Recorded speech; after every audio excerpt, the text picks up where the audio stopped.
So good evening and welcome to everyone. This is the fourth appointment in 2022 within the cycle of international video conferences on the Zoom platform, all dedicated to tramways and other means of transport. Before this presentation begins, let me just say something. As you all know, we are going through hard times, but it is fine to be here tonight with friends coming from different countries and sharing a common passion without any border in between. Tonight's presentation is going 50 years back in the past, dealing with tramways in the former DDR, the German Democratic Republic. It will be held by Alan Murray Rust from Nottingham, and it reports about a trip he made there in 1974. This presentation will be done in English with some Italian subtitles. At the end of the evening, there will be, as usual, a space for any questions in English or in Italian. And you can also use the chat in English in every moment during the presentation. I remind you that the complete program of the forthcoming presentations is available on our internet site on the English section.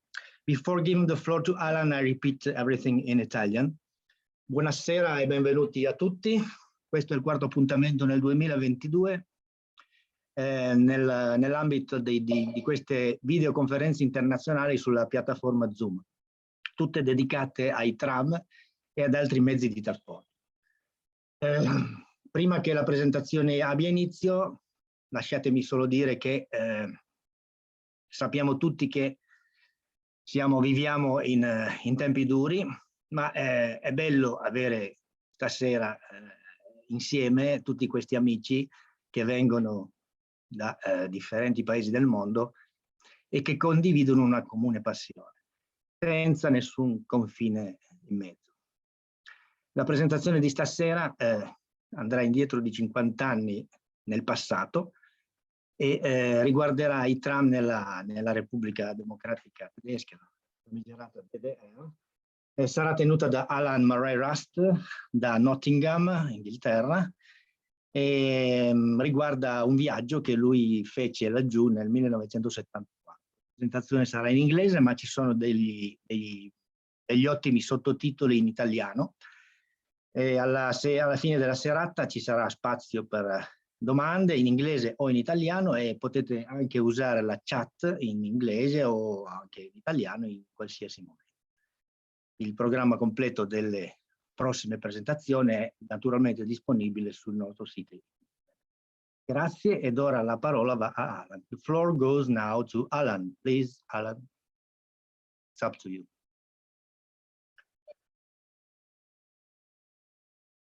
Alan, you are muted.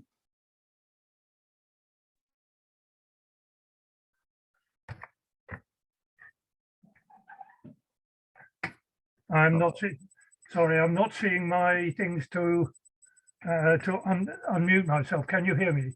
Yeah, it's all right now. You've unmuted me, that's fine. So, buonasera, good evening, guten Abend, and bonsoir. We have a very international audience, which I am very pleased to see. So, we have a presentation of a trip that I made with Mike Russell to the DDR in 1974. And this is just a brief introduction to where the DDR was in relation to Europe.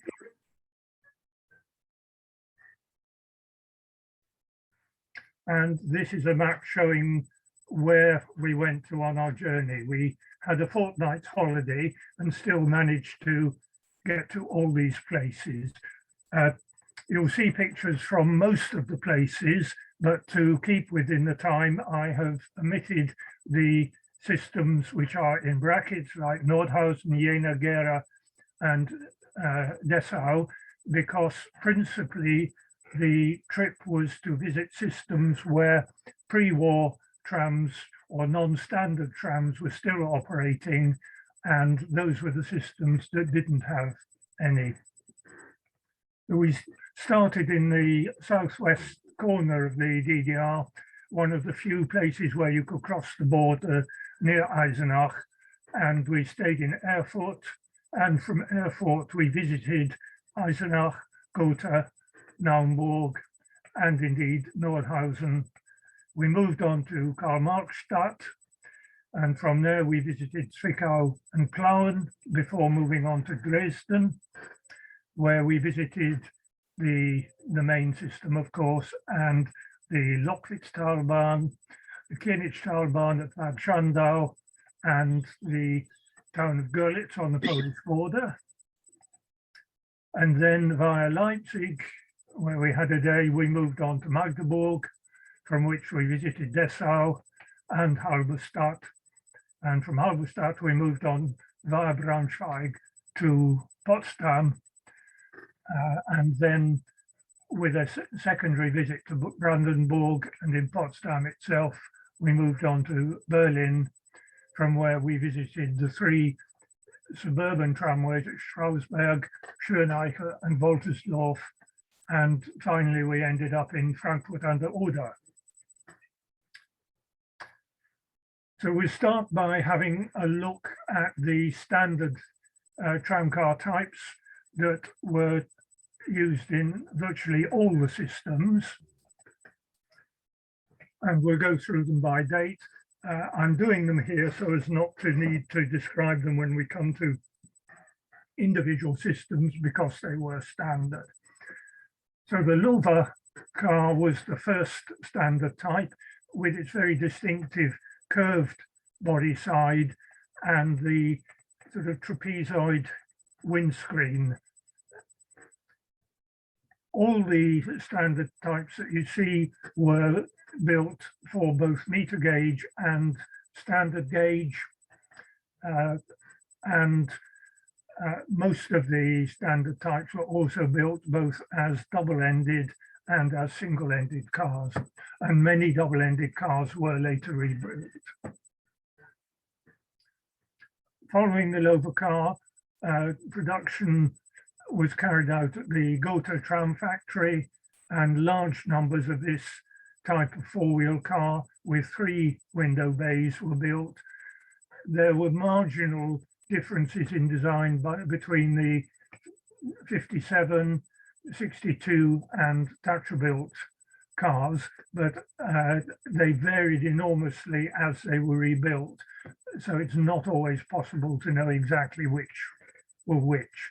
The Tatra-built cars were done because of the Comecon decision to move all tramcar production to Czechoslovakia. As a development of the 4-wheel car, 200 plus articulated vehicles, which were essentially a 4-wheel tram and trailer, but in the 2-room and a bath configuration, which enabled them to be run with a single conductor, whereas a tram and trailer needed 2 conductors as well as the driver. They ran both with and without trailers. Next came the Tatra T3 and T4, built in Czechoslovakia, of course, and they were delivered to the large systems. That did result in cars being passed down to older cars being passed down to some of the other systems. And you will see that nearly twice as many motor cars were built as trailer cars, because the typical formation was a 3-car set with 2 motor cars and a trailer. These were only built as single-ended cars. And finally, the Reco-Wagen, which was the last of the 4-wheel types to be built, recognizable by its rather higher body and the fact that it has got 4 bays and cutouts for the axle boxes. Technically, these were cars which were rebuilds of older cars, in the first instance, ones which had perhaps suffered damage during the war and needed earlier rebuilding. But the later cars, particularly those built for systems outside Berlin, towards the end, it's very dubious if there were any components from older cars at all. But at that stage, they were all deemed to have been built as rebuilds so as to get round the no new cars to be built outside Czechoslovakia regulation. So we move on to the first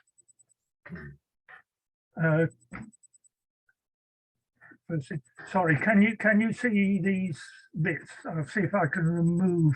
Yes, it's all right.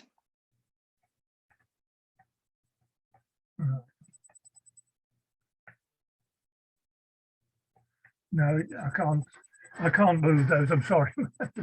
Anyway, for each place we visit, you'll be presented with a map of the system. And these maps all were taken from the LRTL's very useful booklet on the tramways of Eastern Germany. And they do show the routes that were in use at the time of our visit. All the introductions have an indication of the gauge and the size and general type of the fleet. So there were two routes from the Mühlhauserstraße through to Oststadt, and I think it was from around here through to Westbahnhof. We didn't go to the Westbahnhof, but we did go to Mühlhauserstraße and well, really between the Hauptbahnhof and the Mühlhauserstraße. The Eisenach is best known as the birthplace of J.S. Johann Sebastian Bach. It is a very historic town, and one of the features of the system with the rather historic trams, because it was one of the few that never received any post-war trams at all. Here we are outside the Hauptbahnhof with a car on the Westbahnhof service and a motor car and trailer heading toward Mühlhauserstraße.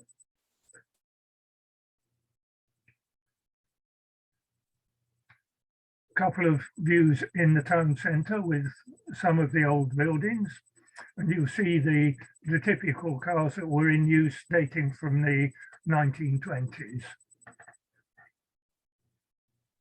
This was the days DSF, stands for Deutsch-Sowjetische Freundschaft, which is something that has disappeared completely in the last few days, of course.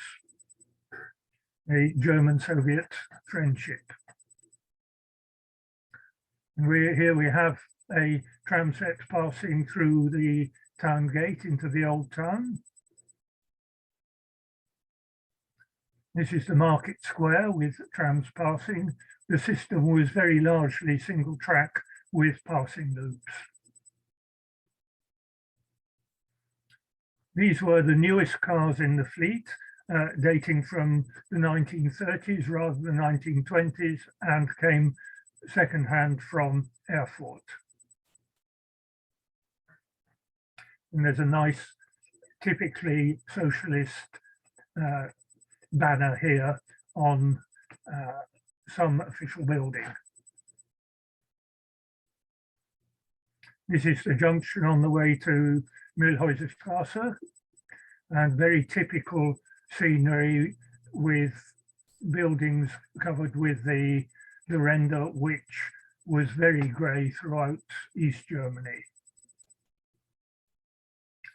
And at the terminus at Mühlhauserstraße with a tram which would be running round its trailer. The route had extended further, but had been cut back because of problems with the railway bridge on the route.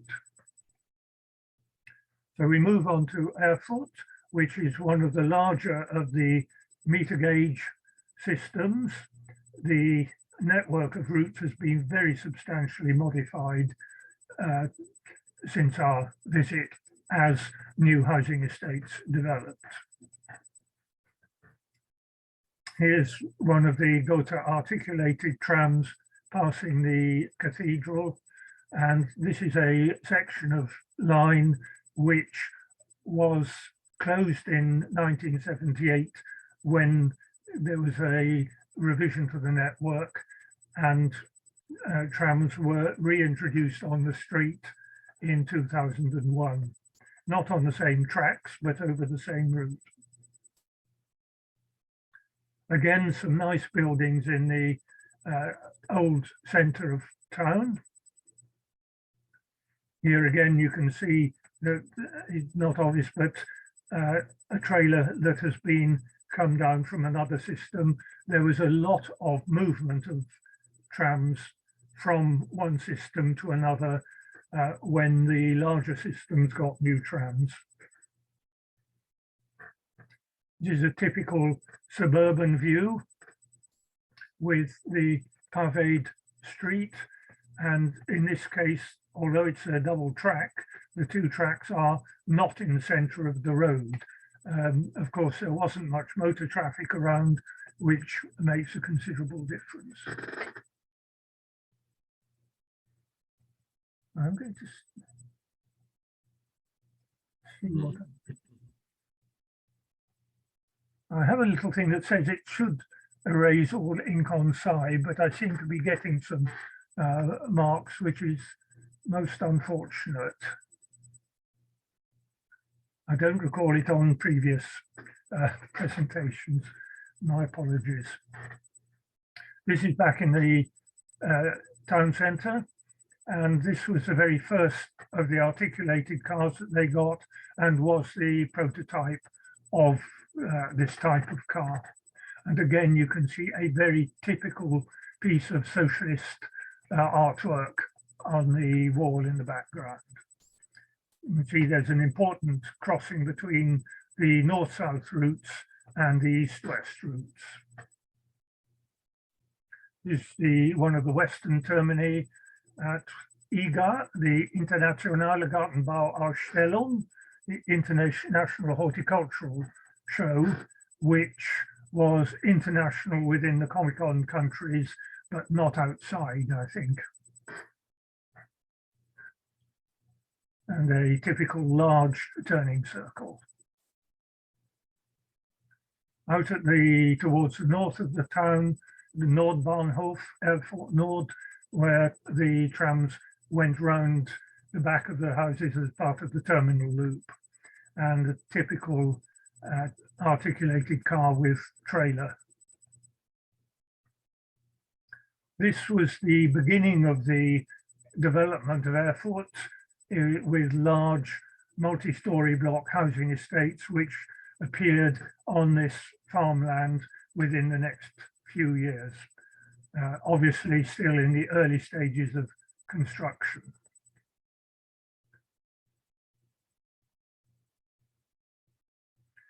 And at the peak hours, they did bring out some old sets, these ones dating from the early years of the war. And this is the main post office in Anna, in the main square in the center of town. Set with a post-war car, but towing two pre-war trailers. And a slightly older set, again, the wartime trailers, but a 1930 car. And I said that these trams only ran in the peak hour, but you wouldn't recognize it as peak hour from the amount of traffic that you can see here. And you'll see also that there is a trolleybus. Erfurt had a single trolleybus route, which closed, I think, in 1976. It was 75 or 76. And a very fine department store in the background.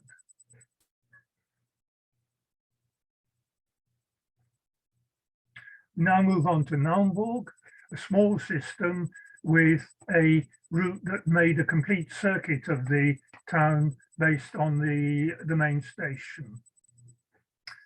When we went there, the route was still running through the old part of the town. Wilhelm Pieckplatz had been the Marktplatz. Later, that was pedestrianized and the trams went direct from Marienthal to this section. Trams still run in Naumburg, but only on the eastern side, with this side having been closed quite some time ago. At the time we visited, they hadn't received any of the post-war standard cars, but in 1972, just before our visit, they got some new stock from Halle, which had been built in 1927. That was the way things went. So here are a pair of those cars at the Hauptbahnhof terminus with one tram going clockwise, this one going clockwise, and this one going anti-clockwise. So the loop was operated in both directions. It was single track, as you can see here. This is coming down the eastern leg towards the station. And this is one of the other type of car that they were operating. This was an Eastern, I think it was pre-DDR, but it was an Eastern Aufbau type, not the standard Aufbau that would have been found in West Germany. Aufbau cars were ones where the body was a new body on old trucks, very often with war-damaged vehicles.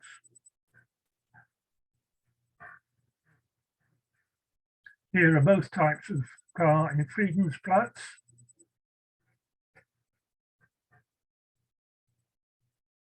And onto the market, very attractive marketplace with these old Renaissance buildings with these very regional round gables, dormer gables. And here again, the two Halle, ex-Halle cars passing. And another view on the entrance into the market square. We carry around the loop, Weimarstraße, the Moritzberg, rather nice view over the cathedral. And coming around the corner, this was the building that you could just see on the left hand of the previous thing. So a very attractive little system. And then coming back down the hill on the western side towards the station. Move on to Gotha. Gotha was a mix of a town network, which included routes 1, 2, and 3, and the long Route 4, known as the Thüringer Waldbahn, out to Tabatz and Waltershausen. The Thüringer Wald is a very, very popular excursion area, and particularly at weekends, trams would be very heavily loaded to take people out into the woods for their rambles. Route 3 was a short shuttle service that ran between Hüttenstraße and the Hauptfriedhof. This is the main station terminus with a two-car set on line 1, which was essentially a short working of the Thüringer Waldbahn. An interesting tram, because this was the prototype for the later Gotha cars, or one of the prototypes. You will see some more again at the Hauptbahnhof. And we're now on Route 2 to the Nordbahnhof. This route was single track with passing loops and had this very attractive section down the hill at Nelkenberg. And this is another pre-production Gotha, hasn't got the fully rounded end that the standard car would have when it was developed, but you can see that the design is pretty well there already. At the same location, but looking in the other direction, we were lucky to find this works car out on the road, pre-war car from the Gotha factory, like many works cars, not looking in very good condition. This was the Route 3 to the Hauptfriedhof, single track without passing loops, but in the side of the road. Again, that worked fine while there was no traffic, but once the private traffic built up after the vendor, then routes like this just couldn't survive, and it is the one route that has closed in the town system.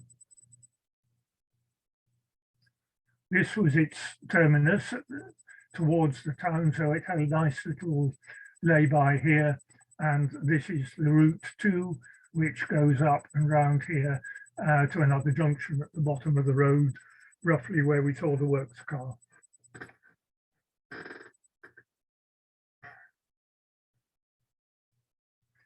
Yet another of the prototypes. All of them are very slightly different from each other at the main depot. We had very little problem visiting depots. They were very happy to let us round and take photographs. This was the one pre-war car that we saw. We never found it out on the road, but it does look as if it probably was still in passenger service, and as you can see, have been fairly recently repainted. At least one car of this type has been preserved and is operational for historic trips. We're back to the junction again. You can see the Route 3 car in its terminal stop, and this is now a tram on the Route 4, the Thüringer Waldbahn, making its way out of Gotha towards Tramways. And you can get an impression of the rural nature of the route here on its way out to the Thüringer Wald.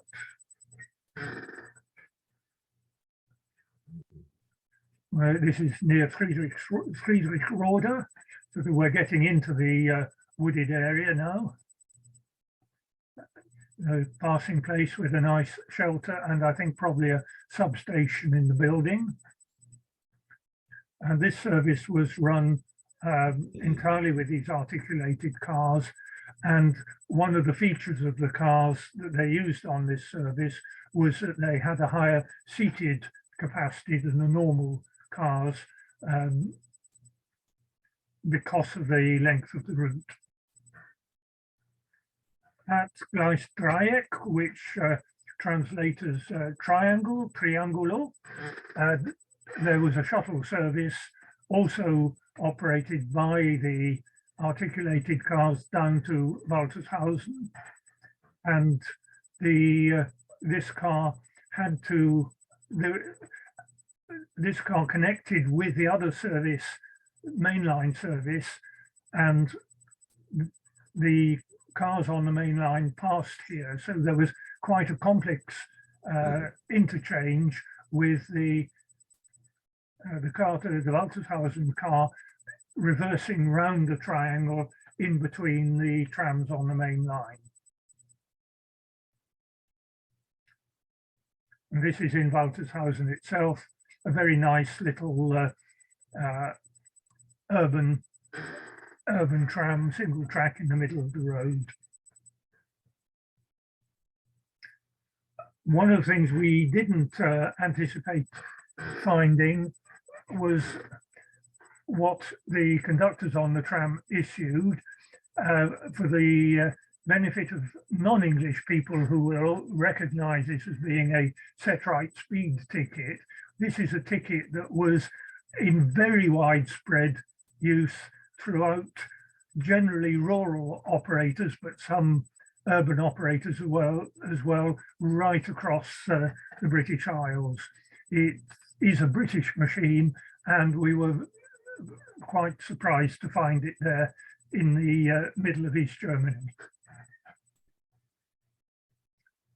So now we move on to Karl-Marx-Stadt, now Chemnitz. Complicated situation here because the tramway had developed as a narrow gauge tramway with a funny gauge of 925 millimeters, not meter gauge. And as a result, in the post-war period, there was a concerted effort to replace the narrow gauge trams with standard gauge trams. At the time of our visit, some of this had taken place. So this route to Bernsdorf was a conversion. The route to Chemnitz was a new route. In the town centre, there was a fair amount of new routing, a new track that had been laid, and there certainly were standard gauge junctions in preparation for going out to Siegmar. The routes that have got little dots along them were where they were hoping to convert, but despite everything that has happened, only the route to Gablenz and a bit beyond and part of the route to Siegmar have subsequently been converted to standard gauge, and the routes out to Ebersdorf, Rotloff and Borna and Weststrasse here never got converted and continued to run with the narrow gauge trams to the end of their life. One of the problems they had that was because it was neither meter gauge nor standard gauge, they never received any post-war motor trams, and they had to carry on with the pre-war trams. The only post-war cars they received were 7 trailers of the Lover type. So here is the typical 1970s view of a pre-war 3-car set passing the hotel where we stayed. This is out on the northeast side at Ebersdorf.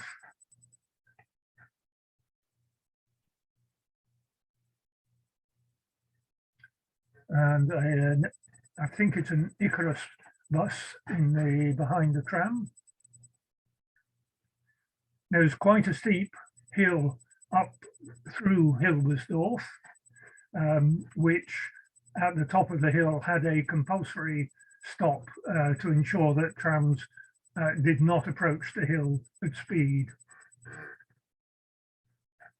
This was a shuttle service which was run with a single car, which joined the Ebersdorf route and ran back down towards the main station and the town centre. This is on the Route 8 towards Weststrasse. Again, quite a steep pull up out of the city centre. And the terminus at Weststrasse, which was a triangular layout.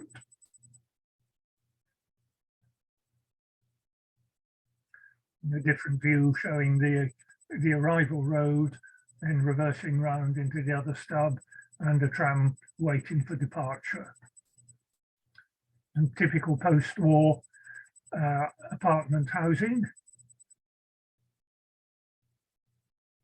He's back in the town centre with some newly laid track as part of the revisions preliminary to the introduction of standard gauge, and you can see some standard gauge track here in the foreground, which was waiting and may in fact never have been incorporated into the current network.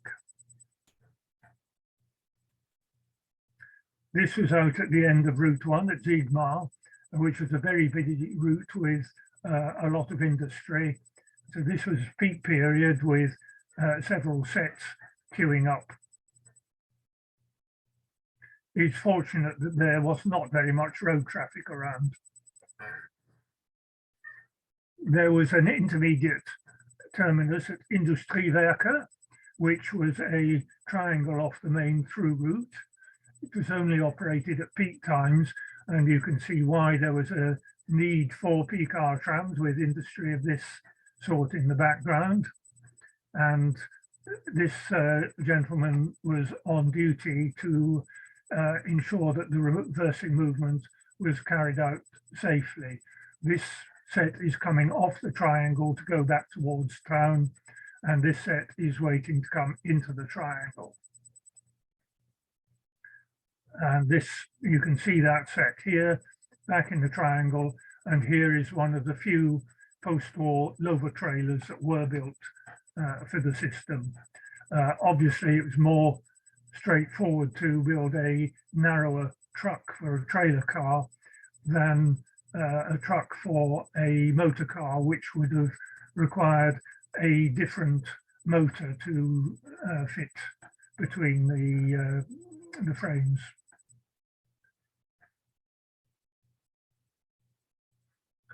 An older passenger car converted to permanent driver training use, very nicely painted up, and very pleasing to know that this particular vehicle has been preserved, although unfortunately the plans to try and retain a section of the narrow gauge track where historic trams could operate didn't come to fruition.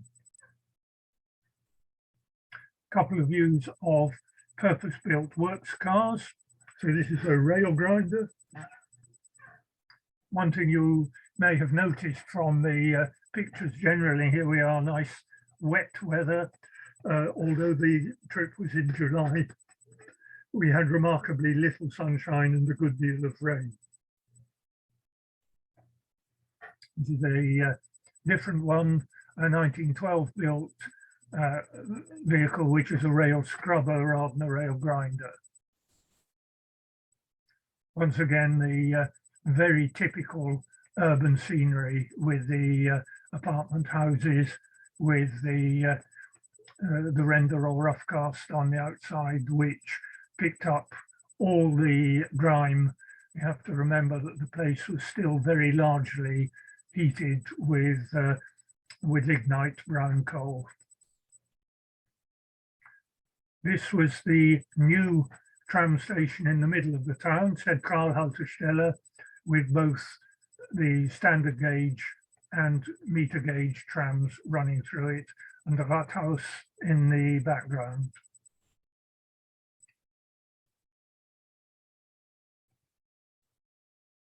The standard gauge route had started off with the Gotha cars, four-wheelers, but the expansion came bringing the Tatra cars. You can see here more track which has been laid but not connected as part of the standard gauge network development. Move on to Zwickau. Quite a small system, and the only old cars still in use were a few of these 1920s center entrance trailers, very distinctive. And here we have a nice early standard Lover car from 1954. Although this is a double-ended set, the system was effectively all single-ended. In the 1960s, there had been a major push towards putting turning circles on all routes rather than having run-round loops. Arriving at the Hauptbahnhof,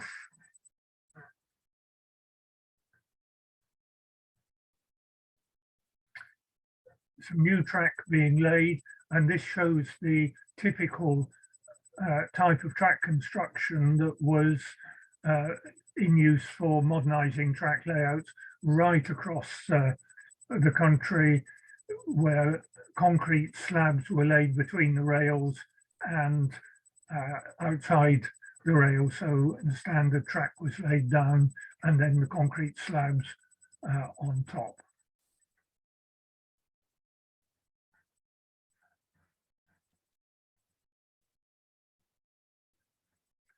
And here we have a train of Rekowagen, obviously built as single-ended cars. And this is the junction, the route here going up to the Hauptbahnhof. This is in the center of town. We went out to the depot.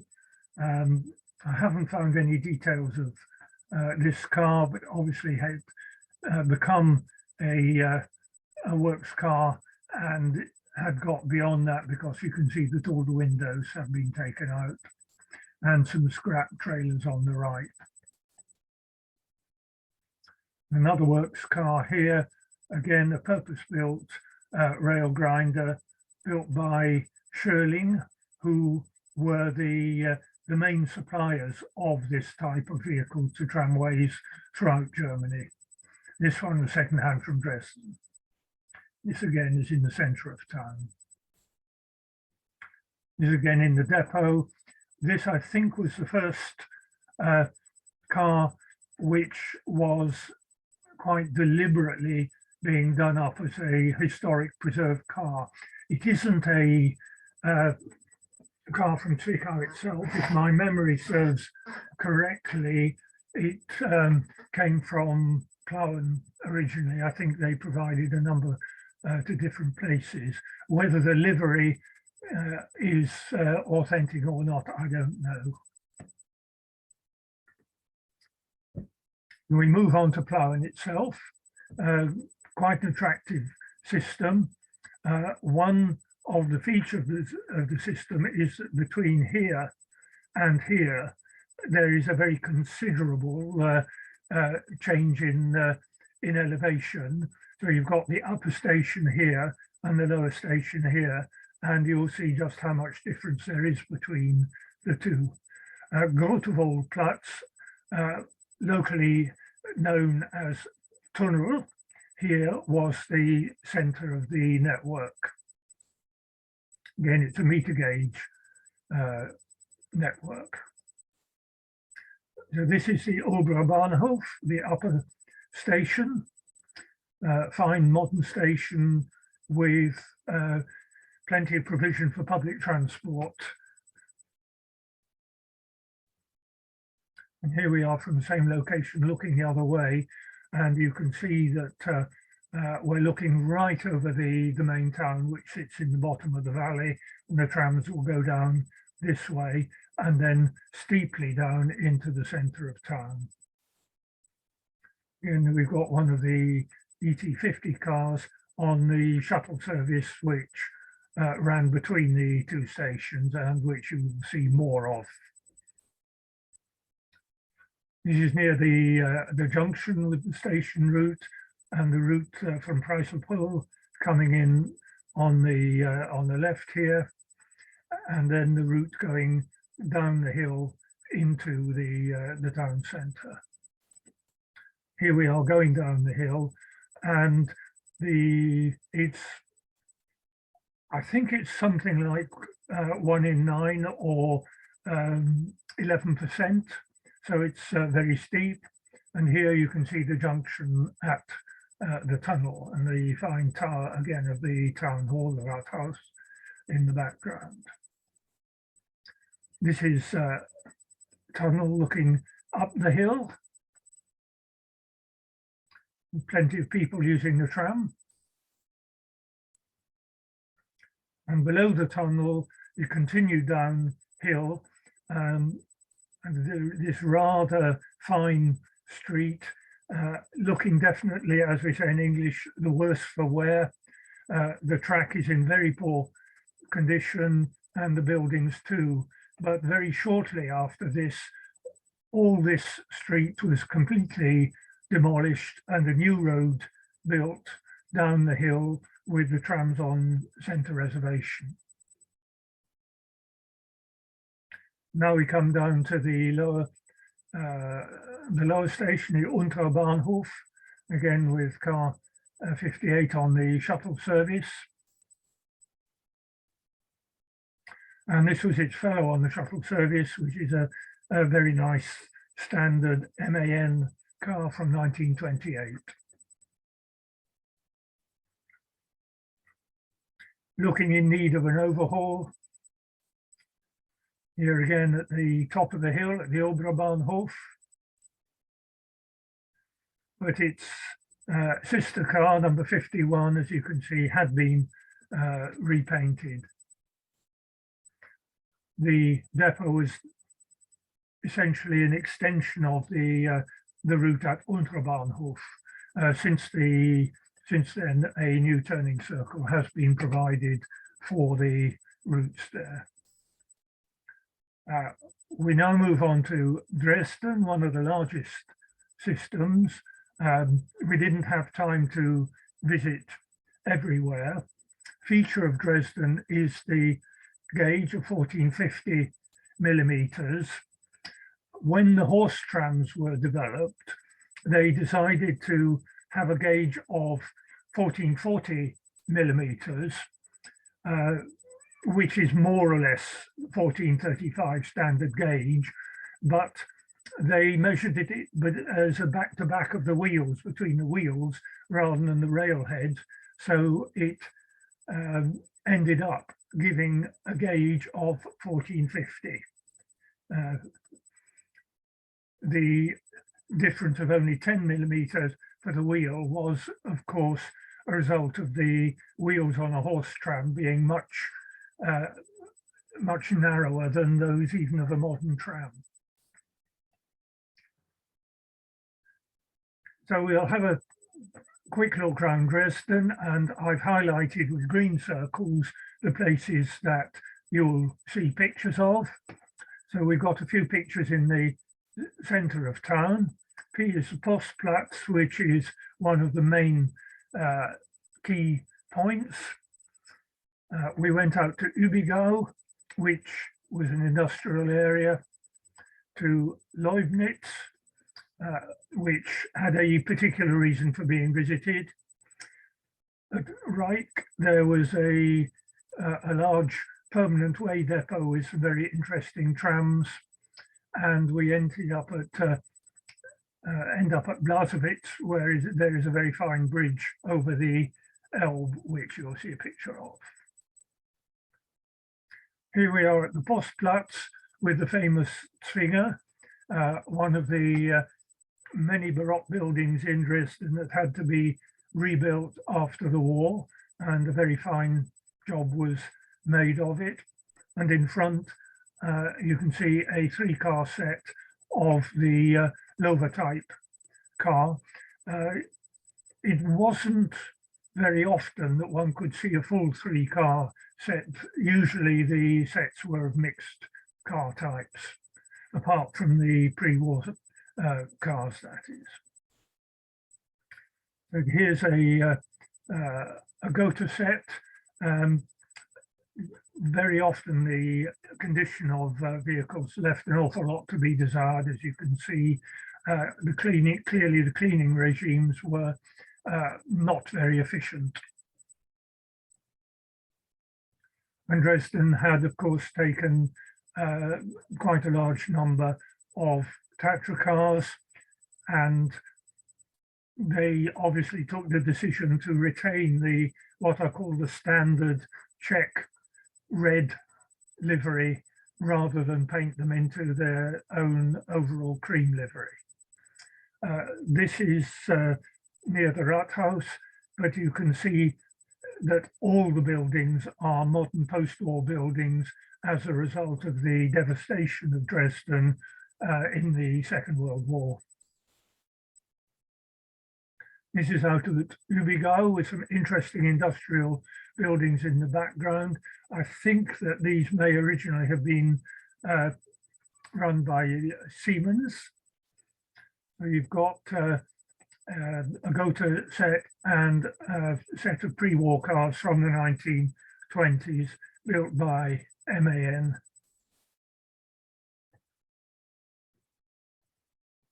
Coming back from Ibigau alongside the River Elbe, here you can see a pre-war set that has been converted to single-ended with the doors on the offside removed.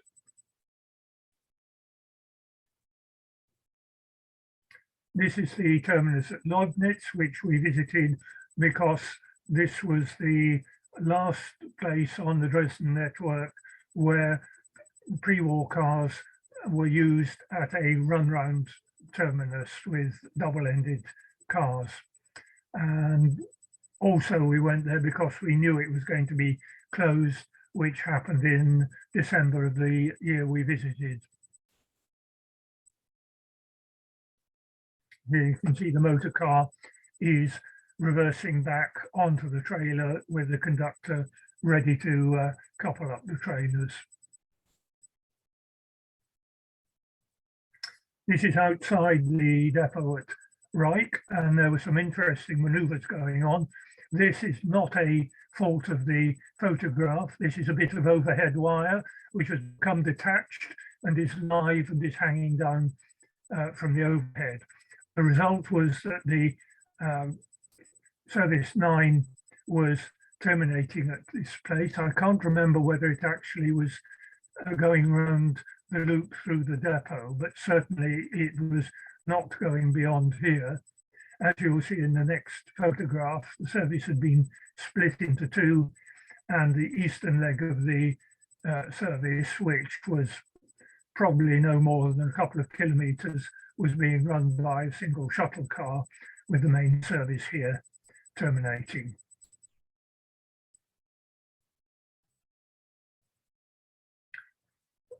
Couple of shots inside the depot. We had a very good visit around the depot. They were very friendly and they moved cars around for us. Being able to speak German is a very considerable asset in trying to make visits like this. So here we have a nice old car built in 1901 as a water car, but then converted as far back as 1910 as a snow scraper. The red and white band was a feature of works cars in the Dresden fleet. So this is another converted passenger car in the rather darker green livery that most of the works cars were in, again with the red and white stripes, but pride of place has to go to the very fine bogie crane with its long extending jib, able to run under the wires and move track into position. It's a very fine machine indeed, and they brought this out into the sun for us. Interesting, you'll note that the two staff on duty are female staff, and that was quite typical. And this took us by surprise. We were walking along the street in that direction, and we heard a tram coming behind us making an odd noise, and I consider myself very fortunate enough to have been able to get the camera into position and get this shot of what is really a very remarkable vehicle. It is a rail scrubber. The interesting thing is it's an articulated vehicle, but it's made from two earlier four-wheel cars, but it was specifically created in articulated form for rail scrubbing. It never operated as a passenger car in its articulated form. I think it's my favorite works car.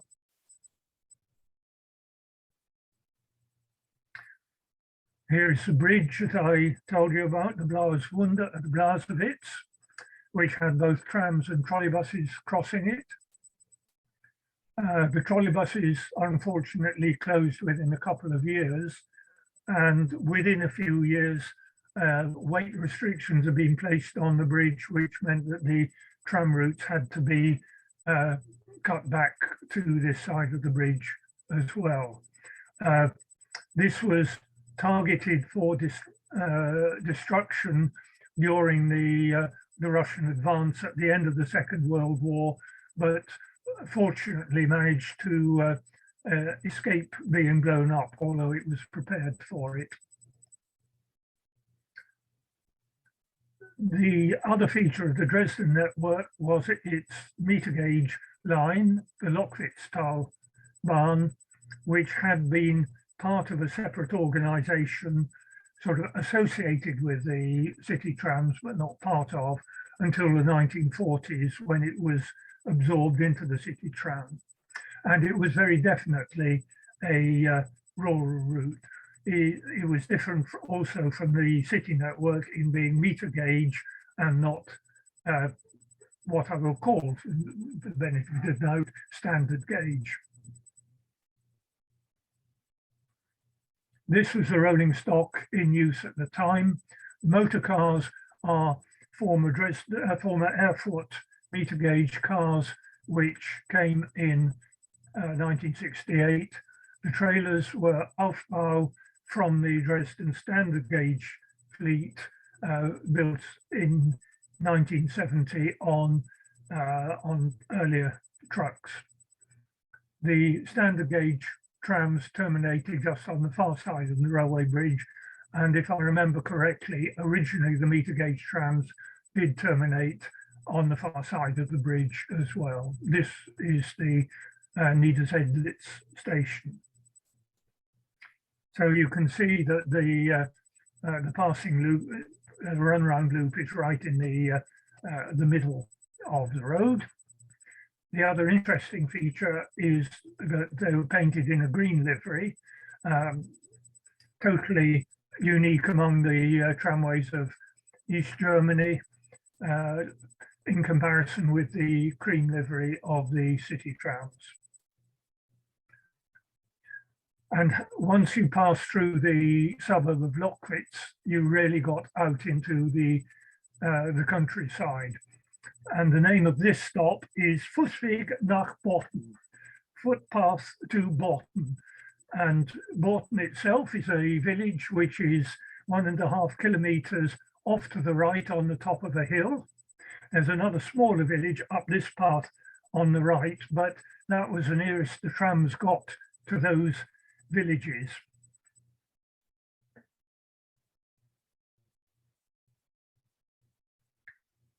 Single track with passing loops, and once you got out of Lockwitz, where it was on the roadside reservation, it was entirely within the roadway itself. Hummelmühle passing loop. This is the stop for Gomsen, another village which wasn't quite attached to the tramway. It's down this road to the right, not quite as far off the road as Bourton, but still quite a little walk out into the countryside to catch the tram.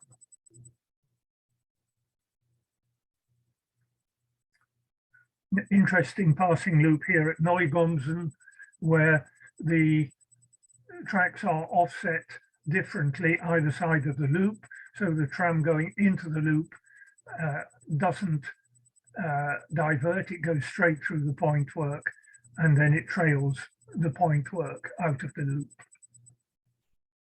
Here we come to the terminus, very typical little tram shed with an administrative building next to it, from which the tramway had originally been operated.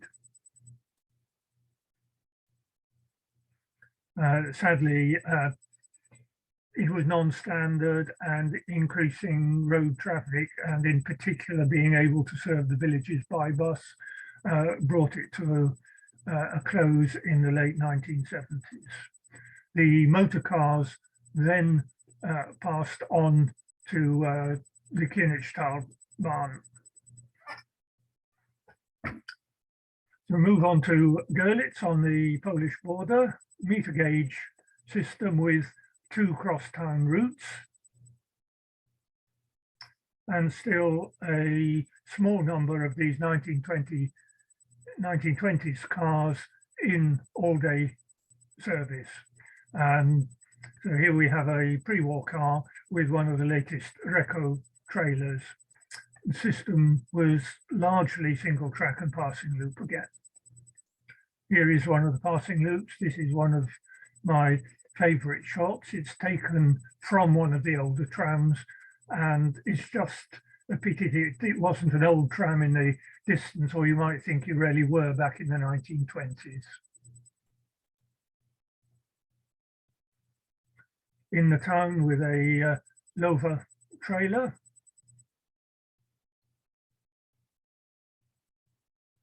Again in the town centre, and a pair of Lover cars together.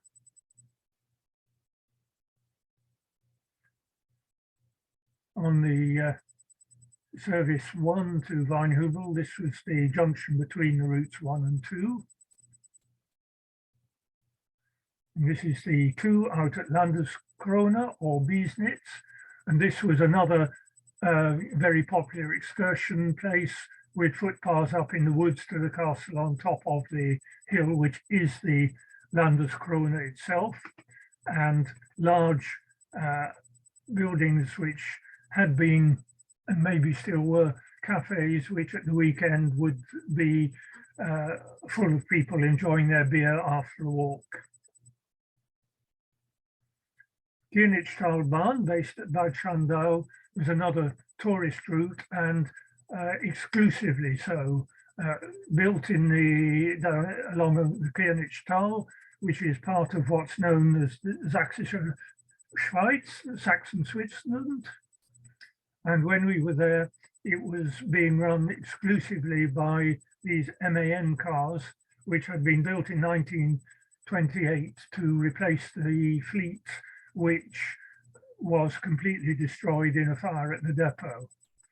This was a later terminus at Bad Schandau. It had originally gone into the town centre, but this was built as a terminus just on the edge of town. And it wound its way up the valley in the road, as you can see here. The line was run on a single line staff basis. So here you have the driver of our tram waiting to exchange the token with his colleague on the tram coming the other way.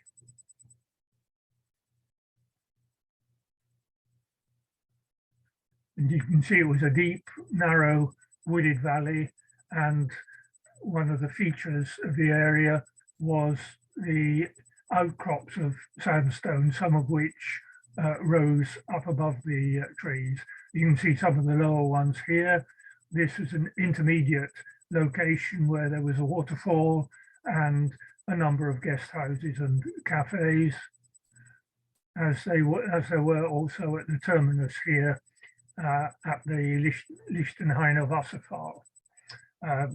The waterfall itself was a bit intriguing. Although it was a natural waterfall, the water flow is a bit variable, and they have a method of damming the water at the top and then releasing it at intervals so that it does at least look reasonably spectacular. The other large system that we visited was Leipzig. This was another system with a funny gauge, 1458mm. This resulted from the fact that the horse trams were built originally on long timber supports under the rails, not across the rails, so that there were no ties to keep the rails at a regular distance, and they gradually spread, and it was towards the end of the horse tram that they regularized it at what it had become, which was 1458mm. We didn't have a great deal of time in Leipzig, and we were also looking at the trolleybuses. So you'll see a few pictures in the town centre, but we did do the route out to Engelsdorf, which was closed the same year. It was a single track and passing route. Some views in the town centre where there are some very extensive track layouts with up to 4 tracks abreast in places. The footbridges from which these pictures were taken have been removed in modern times because everything's much more controlled with traffic lights. This was out near the depot where the trolleybuses were, and we have a Tatra set on one of the routes which would be extended into new housing estates, which were effectively to see the end of trolleybus operation because they took up the land of the trolleybuses, a land where the trolleybuses operated. Back in the town centre, this was the typical Leipzig pre-war car, 4-wheel car. They were known as Pullman cars because they were much more comfortable than what had gone before. They'd had a lot of modernization. You can see this one has been converted to be a single-ended car. This is outside the main station, so you can see the complicated track work, very busy. And here's another one where the front end has been completely renewed with a seat for the driver and a new style of windscreen. This is Paunsdorf on the route on our way out to Engelsdorf. And as far as I can recall, this was the only route where they were still operating some of these pre-war central entrance trailers. So here we are on the way out to Engelsdorf, as I said, single track and passing loop, as well as the old cars. You can see here that it was it had the articulated car and trailer sets.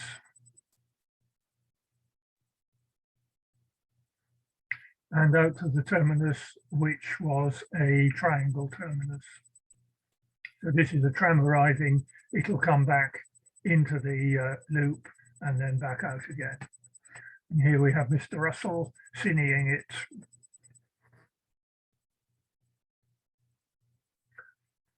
Here again at Friedrich-Engels-Platz, looking towards the Hauptbahnhof in the distance, 4-track layout and an interesting variety of rolling stock to be seen.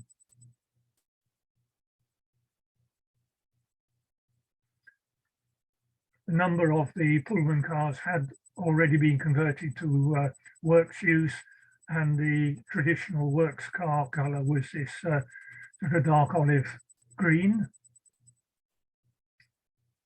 Also, although some of the more recent conversions were in this orange colour, and this is an interesting conversion because the platform has been taken away and a sloping window put in so that the driver can see what is happening with any equipment, such as a snowplow or something like that, that might be pushed in front of the car. Another fairly large system was Magdeburg. Again, a limited number of places that we visited, mainly in the town centre, but you will see a couple of views out at Zündberg, and also here at Neue Neustadt. We did visit the little depot there. A feature of the system is that the terminus at Rottensee was still a sub-terminus, which meant that the routes working to there, the 10, and I think while we were there, the one was also operating there, had to be worked with double-ended cars, so it could not be worked by the new Tatra cars as they were arriving. The city centre had been very severely hit in the war and very heavily rebuilt. So here we have Karl Marx Alley, rebuilt as a complete pedestrian precinct with the trams running through the middle of it with plenty of nice flower beds. Little further down, some slightly older buildings, much more in the Stalinist style. Here again, we have a nice 3-car set of Lova cars on the Route 1, passing the main crossing. It wasn't quite a full Grand Union Junction. For those who don't understand the English term, a Grand Union Junction is one where you've got 2 crossing lines, both double track, and curves round all 4 corners, again, all double track, and we call that a Grand Union Junction. But much of the service was being operated by the old pre-war 4-wheel cars, as you can see, which make quite a contrast with the post-war architecture.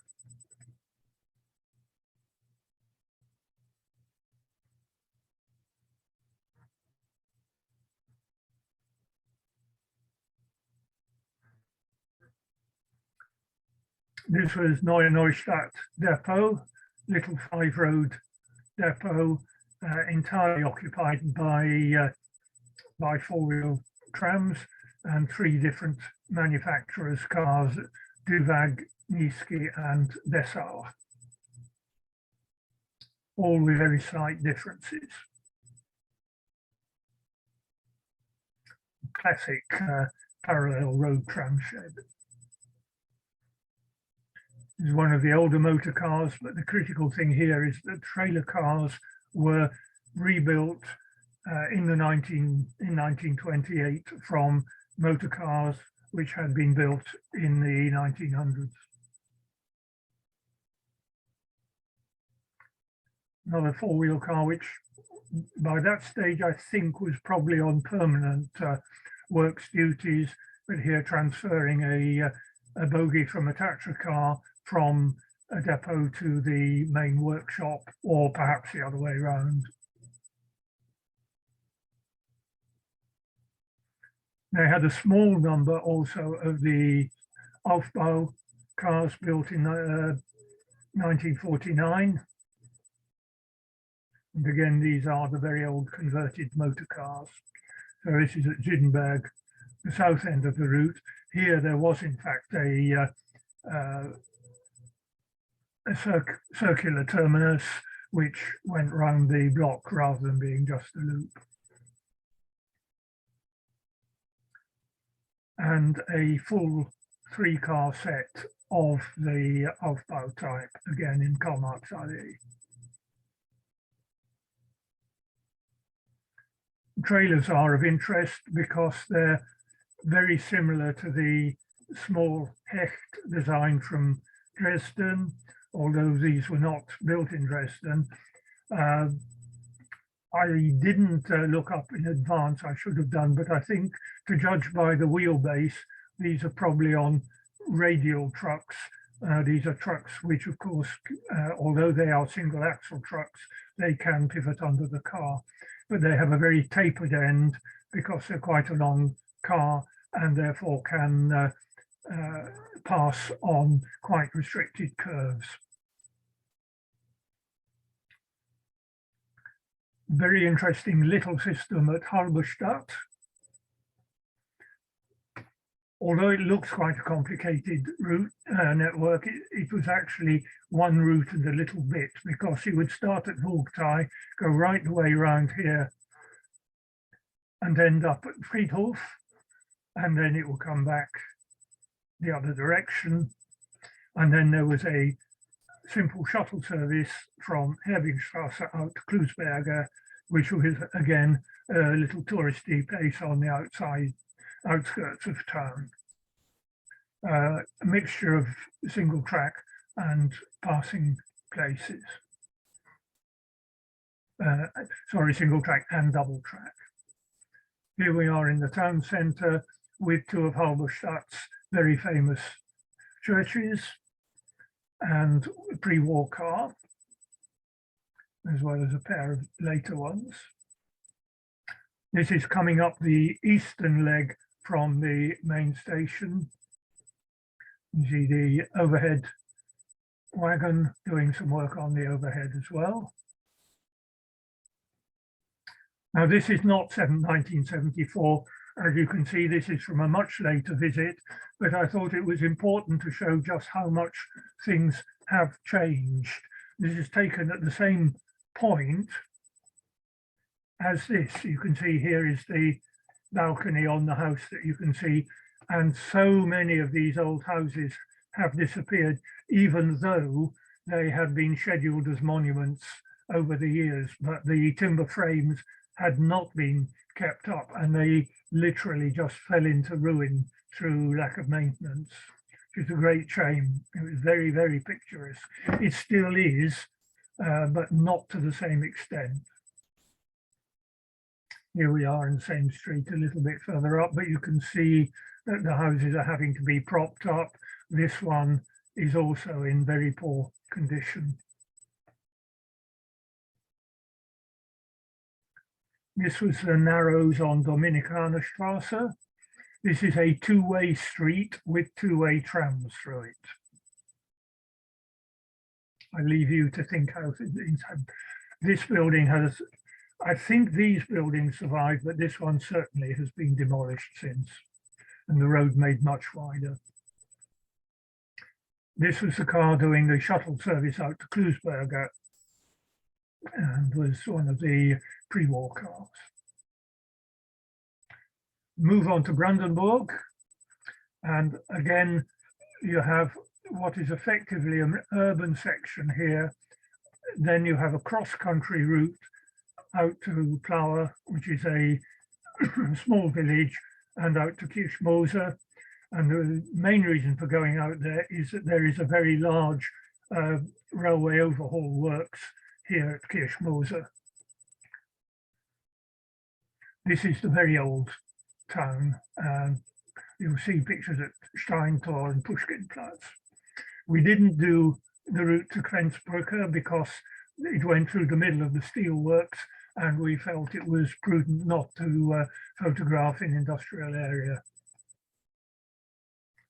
And here we are at Steintor with one of the medieval towers of the town wall.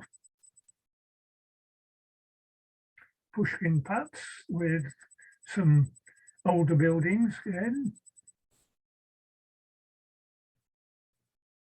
And now we've gone out to Plaue, just arriving in the village. That's looking towards Brandenburg itself, with one of the several bridges over the River Havel, which splits into a number of channels and lakes.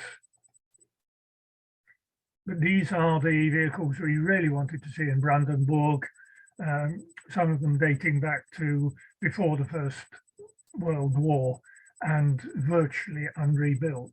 This is the main shopping street in Brandenburg. Back at Pushkinplatz.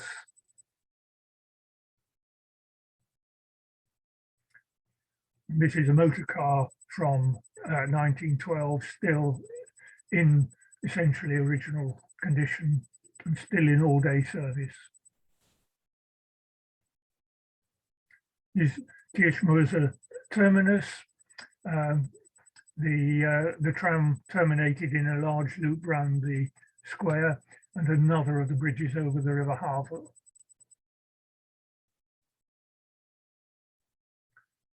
I've forgotten exactly what they were doing out here, but I know that the route to Kirchmoser had been split into two because of track works, and I can't remember exactly what maneuvers were being made, but they certainly involved reversing round a turning loop to turn the tram round to go back again. You can see track being relayed in the foreground. The same point with a nice little works train with a very early car works car, never a passenger car, and a little trailer as well. This is the same works car, and you can see it was built in 1913 as a postal car before being later converted to works use for welding. And a typical conversion of a passenger car, again 1911 car, to works car. And they were starting to repaint the works car fleet. It's very difficult on photographs to capture day glow orange, but this was in full day glow.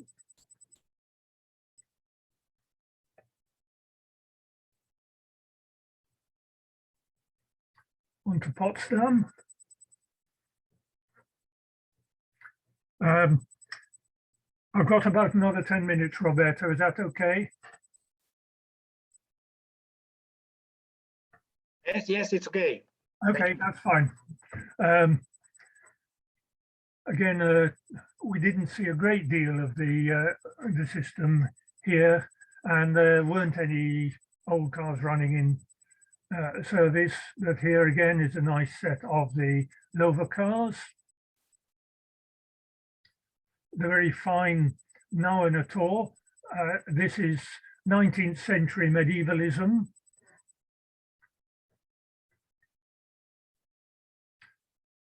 Some of the very fine architecture in Potsdam, which was, of course, the base of the rulers of Prussia.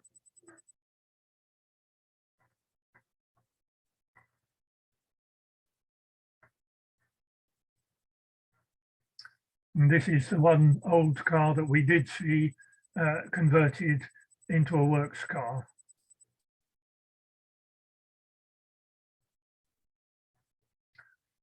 So we now move on to the outskirts of Berlin and the three small suburban lines, all of which connected into the Berlin S-Bahn network. The timetables were linked with the S-Bahn, so they basically tended to run at a 20-minute frequency to match the 20-minute frequency of the S-Bahn. I've included Berlin here because the Berlin trams went past the other side of the station at Friedrichshafen, where the Schönecker trams terminated. By the time of our visit, the Berlin fleet was almost exclusively Reco cars, so we didn't look very much at the Berlin fleet. And in fact, this is the one picture I took of a Berlin tram on that particular visit. I've been back since and got lots more pictures.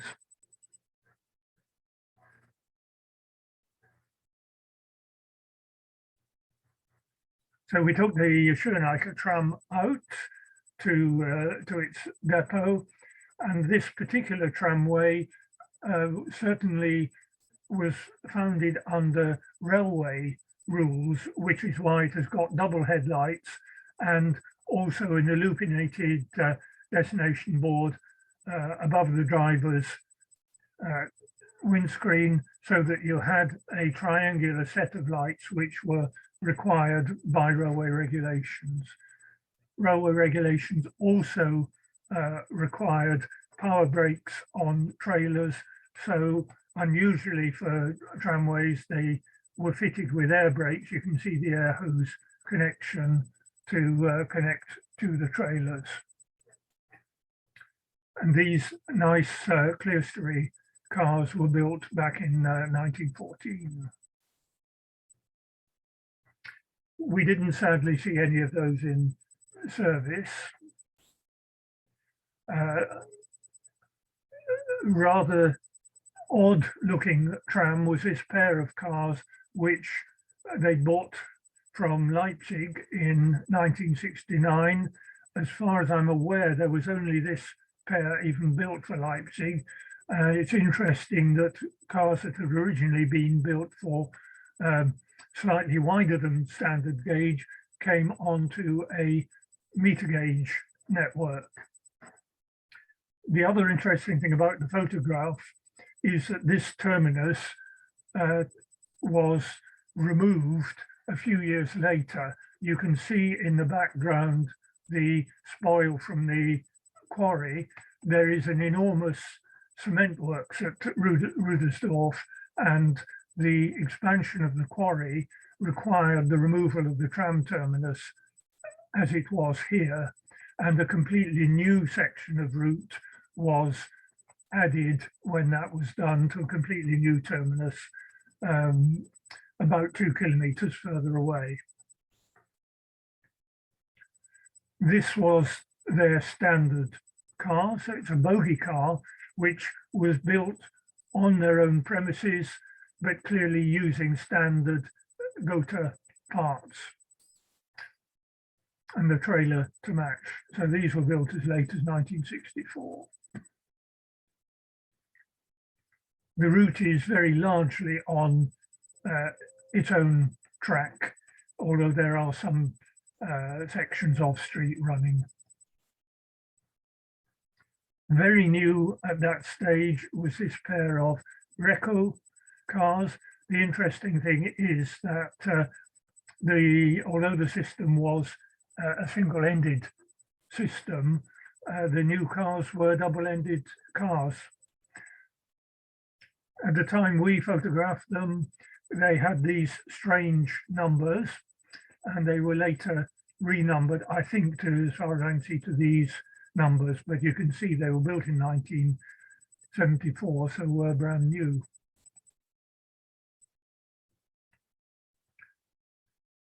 Another of their own home-built motor cars, but the trailer car is of interest because it's one of the small number of bogie motor cars that was built for Karl-Marx-Stadt and then came to Schöneicke and was converted to a trailer in 1964.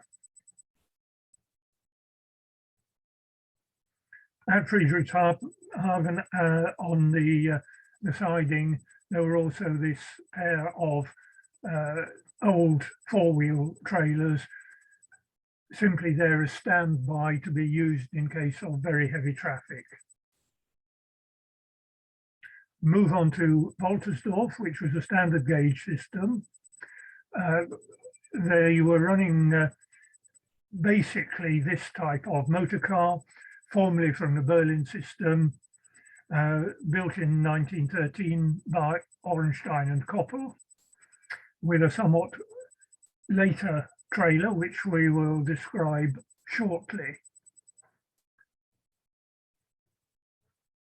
This is the passing place in the middle of Woltersdorf at Ernst Thälmannplatz, again with one of the Orenstein Koppel cars with KSW trailer, and the KSW car was a standard German type built during the war as a very basic tram to provide a replacement for war damaged cars, with very limited seating and very large platforms to take a large number of standing passengers.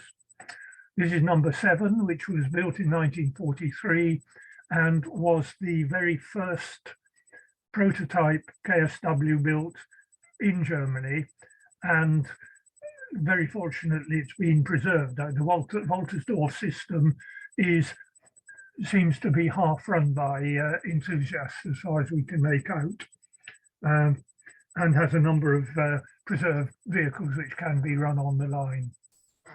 It's very nice to see a KSW set of motor car and trailer, but it was in normal operation at that time. Moving out beyond through Woltersdorf towards the terminus, not the sharpest of pictures, but it's rather nice showing the way the tram does an S-bend to cross the road in this very restricted area. But the significant thing is this little plate attached, which is a compulsory stop. So the tram was forced to make a stop before negotiating the S-bends. This was a standard German tramway sign. And this is out at the terminus. The motor car has run round the trailer. So this is Woltersdorf Schleuse, which is on one of the canals leading from the River Havel through towards Poland. And you can see the barriers of a lifting bridge over the canal. And again, as well as providing a commuter service into Berlin, it was well used at weekends for people coming out for pleasant walks in the area. The smallest of the three lines was at Strausberg, so it ran from the S-Bahn station into the centre of town. The feature of the line was it also ran freight traffic, which ran over this section into the centre of town. You can see from the map that there is a branch of the S-Bahn, and this also went up into the town, but it was only a proportion of the service. So the tram was used as a means to getting to the station where there was a good frequency. It's a line which has had a variety of stock over the years, but when we were there, it was being run by these former Leipzig bogie cars, running in pairs, and although they are both motor cars, they were not coupled in multiple units, but operated as motor and trailer with the leading car as motor car at all times. You can see here the tracks which were the interchange tracks between the tramway and the railway. This is at the station end. You can see too that the crew is all female, again, something which was very common.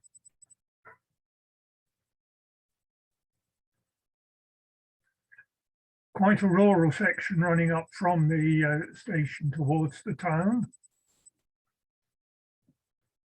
And this is the junction where the goods line split off. We're looking away from town, so this in the foreground is the goods track. And this is the passenger line up to town, and you'll have a passing loop combined in the junction. The town terminal, which hasn't changed a great deal since then. It's still basically in the street there. And finally, we come to Frankfurt an der Oder, another small meter gauge system, and one which has seen a lot of development since. What we came to see was the trams on the shuttle service, one between the Bahnhof and Oderallee or Stadion.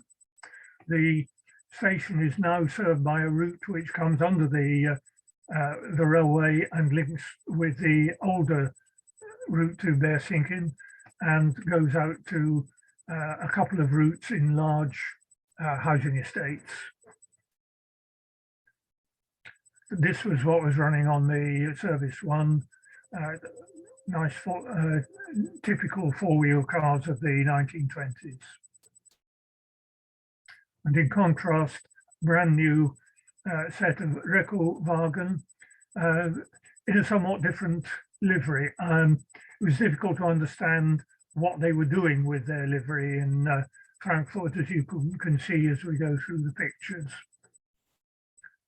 And here's one that has clearly also been very freshly repainted, coming down the street in the other direction. And the Lover car probably converted to single-ended operation and fairly well modernized. The two cars on the shuttle service number one outside the main post office, which is a fine bit of Hanseatic architecture. On the way down to the Stadion. A pair of T and B 57 cars, still with quite a lot of the original aluminium decorative striping.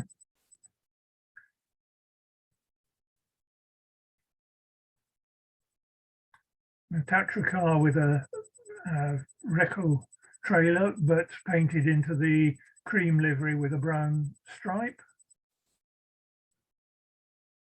And another view of the old cars crossing at the stadion. So that's the main view. But we did go to Dessau, and as I say, there is this one picture that I didn't want to leave out, as you will see when you see it.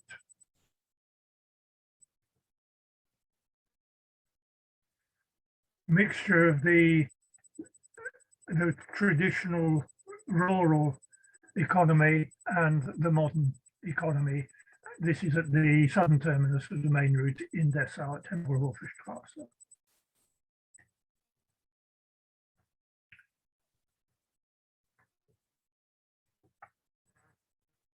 And for those of you who don't understand German, Schluss and Tschüss is that's the end and see you again, or fine e arrivederci.